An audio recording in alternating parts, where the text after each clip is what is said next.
कह रहे हैं ये आपको हम सुनाते हैं। शांति रहे, शांति में सुख से आगे बढ़े। कोई नेशनल कैलामिटीज देश के सामने नहीं आना चाहिए।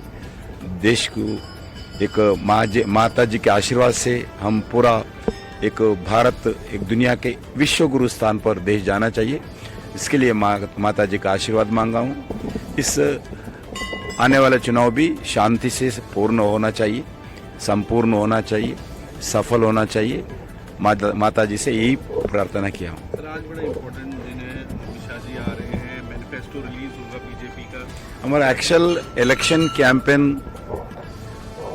कल शुरू होगा। आज मैनिफेस्टो रिलीज करेंगे, उसके बाद कल इलेक्शन मैनिफेस्टो के बाद कल हमारा कार्यकर्ताओं का सम्मेलन होगा।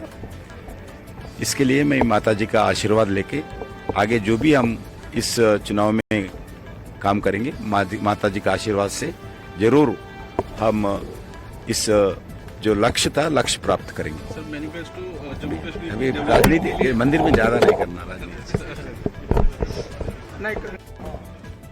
तो जी किशन रेड्डी को आप सुन रहे थे, जो जम्मू कश्मीर में